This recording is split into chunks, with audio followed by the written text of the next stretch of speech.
જ્યારે આજરોજ અમે આવ્યા છે ત્યારે અમે અહીં એ બાળિકાઓના જે સ્થાનિક પ્રશ્નો છે જેમ કે ખાવાનું પૂરતું મળતું નથી અને જે બાહ્ય સામાન સામગ્રી છે એ મળતું નથી, ત્યારે એમના અમુક પ્રશ્નો છે એ વિશે આપણે બાળકોને પૂછવું કે એમને કઈ સમસ્યાઓનો સામનો કરવો પડ્યો છે. નમસ્કાર, મારું નામ દેહદાર રોશનીબેન દિનેશભાઈ છે. હું ધોરણ 10 માં અભ્યાસ કરું છું, એટલે છઠ્ઠા ધોરણથી અભ્યાસ કરું છું. અત્યારે મારે 5મું વર્ષ ચાલી રહ્યું છે. અત્યાર સુધી અમને કઈ તકલીફ નથી પડી. અત્યારે અમે કોઠારમાં કાઢવા જઈએ છીએ તો અમને લેટ થાય છે, તો અમે કસરતમાં નથી આવી શકતા, એટલે અમને ઉઠવેટ કરાવે છે અને બસો કરાવે છે. તો અમે કઈ રીતે આવી શકીએ? અમે કોઈ પ્રાણીઓ નથી કે અમે બે બાજુ દોડી શકીએ.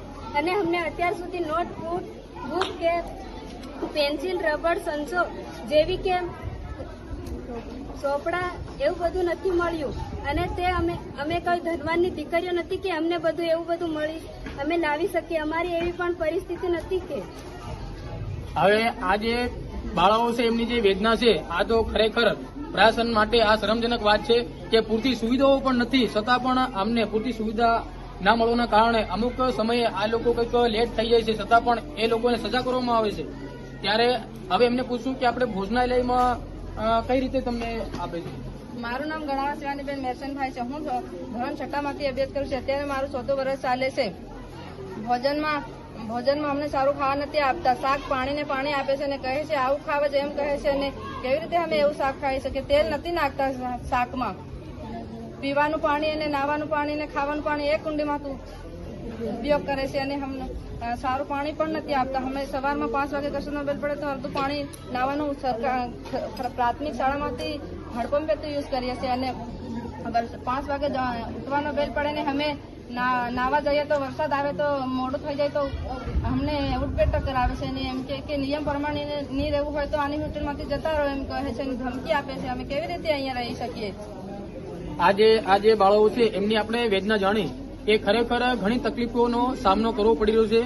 અને આ જે આદિવાસી વિસ્તારની જે બાળકો છે એમને પૂરતું ભોજન ના મળતું હોય, જે સરકારના ધારાધોરણ મુજબ પૂરતું ભોજન નથી મળતું અને એમને પાણીની પણ સારી વ્યવસ્થાઓ નથી. અને જે સરકારના ધારાધોરણ મુજબ જે પુસ્તકો, જે સ્ટેશનરીઓ કે બોલ પેન જે આપવાનું હોય છે એ પણ આજ લગીન જે એમના વોર્ડન છે એમને આપી નથી, એવા પણ આક્ષેપો છે. ત્યારે એમને એક બીજી પણ આપણી સાથે બાળા છે એમને પૂછ્યું કે આ થકી તમારી શું માંગણીઓ છે? વિશેષ કોઈ માંગણીઓ કર્યો બેન? હા, અમને આ બેન જોતી નથી. સંગીતાબેન હતા એ સારા છે. અમને કોઈ નવા બેન આપો તો અમે આ ભણી શકીએ, નહીં તો અમે નહીં રહીએ. આ બેન અમને ગમતા જ નથી ને અમારી સાથે બુરા બરદાસ્ત કરે છે. હા, આજ સુધી કોઈ છોકરીઓ ભાગીને ગયો એવું થયું? છોકરીઓ આવ્યો તો નવી છોકરીઓ બેન આવી તેવી એમ કહીને નથી રહેતી, નાહી પડે છે ને કહેશે કે અમે નથી ભણવાના. એમ કે આવી બેન કરાવે તો અમે કેવી રીતે રહીએ એમ કહીને નવી છોકરીઓ જતી રહેશે. ગરીબ વાલીની છોકરીઓ પણ નથી રહ્યો, કેમ કે આ બેન હેમસ કરે તો છોકરીઓ કઈથી રહેવાની છે? આજે વોર્ડનના તારસ મુજબ આપણે સાંભળ્યું કે આટલો બધો જે વોર્ડનનો ત્રાસ છે, ત્યારે છોકરીઓ એનાથી ડરી અને કોઈ વંડો કૂદીને જતી રહે કાં તો બાહ્ય કોઈ જગ્યા પરથી જતી રહે, ત્યારે કંઈ પણ ખટપટ પડે તો એના જવાબદાર કોણ?